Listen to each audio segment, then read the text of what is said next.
दुनिया को अफगानिस्तान के पेचीदा, मुश्किल और संगीन सूरत हाल पर तशवीश है।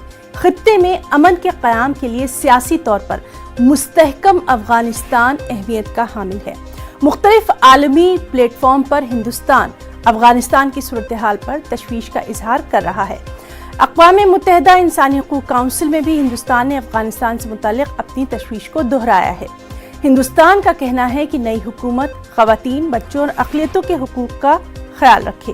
हिंदुस्तान ने कश्मीर में UNHRC चीफ के बयान की तरदीद की है।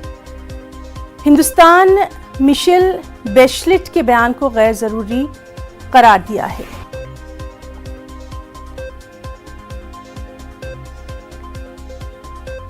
लंबे इंतजार के बाद नेशनल टेस्ट एजेंसी ने देर रात JEE मेंस 2021 के रिजल्ट का ऐलान कर दिया है। इसमें कुल 44 कैंडिडेट्स ने 100% नंबरात हासिल किए हैं। वहीं 18 तलबा को पहला मुकाम हासिल हुआ है। JEE मेंस एग्जाम के लिए 7.8 लाख तलबा ने रजिस्ट्रेशन करवाया था। वाज़ेह है कि JEE पहले मरहले का इम्तिहान फरवरी में और दूसरे मरहले का इम्तिहान मार्च में मुनक्किद किया गया था। अगले मरहले अप्रैल और मई के लिए तय किए गए थे, लेकिन कोरोना की दूसरी लहर की वजह से इन्हें मुलतवी किया गया। तीसरे मरहले का इनेकाद 20 और 25 जुलाई को हुआ, जबकि चौथा मरहला 26 अगस्त से 2 सितंबर तक हुआ। वहीं दिल्ली यूनिवर्सिटी के कॉलेजों में आज से अंडर ग्रेजुएट और पोस्ट ग्रेजुएट फाइनल ईयर के तलबा की प्रैक्टिकल क्लासेस शुरू हो गई हैं। कोरोना गाइडलाइंस पर अमल करना स्टाफ और तलबा के लिए लाजमी होगा। क्लासेस के दौरान सोशल डिस्टेंसिंग यानी समाजी फासले को यकीनी बनाने के लिए 50% तलबा को ही अटेंडेंस यानी हाजिर होने की इजाजत दी गई है।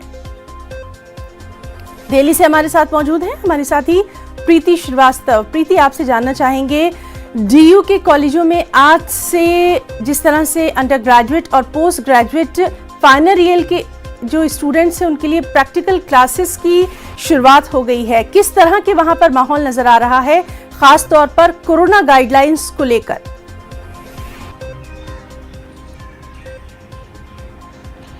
बिल्कुल, आपको मैं बता दूं कि जिस तरीके से कोविड के जो मामले हैं वो लगातार कम होते जा रहे हैं, उसको देखते हुए दिल्ली यूनिवर्सिटी ने ये फैसला लिया है कि अब जो क्लासेस हैं वो शुरू कर दी जाएंगी। अभी तक जो क्लासेस थी वो ऑनलाइन क्लासेस चल रही थी, लेकिन अब ऑफलाइन क्लासेस भी शुरू कर दी जाएंगी, जिसके तहत आज से दिल्ली यूनिवर्सिटी को खोल दिया गया है। छात्रों का आना यहाँ पर शुरू कर दिया गया है, लेकिन कुछ गाइडलाइंस हैं जिनका पालन करना अनिवार्य होगा। जिसमें से जो सबसे इम्पॉर्टेंट गाइडलाइन है वो ये है कि आपको 50% स्टूडेंट्स के साथ में क्लास चलानी है, और साथ ही जो स्टूडेंट्स दिल्ली यूनिवर्सिटी आ रहे हैं, जो स्टूडेंट्स कॉलेज के लिए आएंगे, उसमें से सभी स्टूडेंट को लगभग 1 डोज लेना मस्ट है।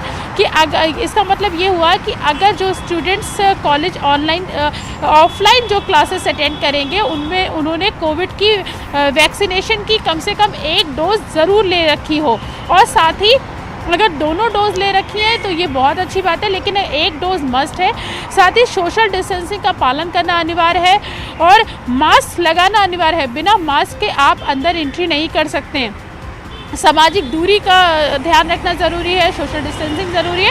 मतलब ये हम कह सकते हैं कि कोविड प्रोटोकॉल जो है उसको पूरा फॉलो करना कंपलसरी है। और इसमें जो नई गाइडलाइन जो जारी की गई है वो यही है कि आपको वैक्सीन की 1 डोज लेकर ही आप प्रवेश कर सकते हैं। और जिसके मैं आपको ये भी बता दूं कि दिल्ली यूनिवर्सिटी ने आज से अपने जो क्लासेस शुरू किए हैं, जो कॉलेज खुले हैं, उसको लेकर भी काफ़ी तैयारियाँ कर रखी हैं। यहाँ पे हर जगह सभी जगहों पे क्लास के बाहर भी सैनिटाइजर की व्यवस्था की गई है। जो सीटें हैं, जो बेंच हैं, उस पर भी निशान लगा दिए गए हैं सोशल डिस्टेंसिंग को ध्यान में रखते हुए।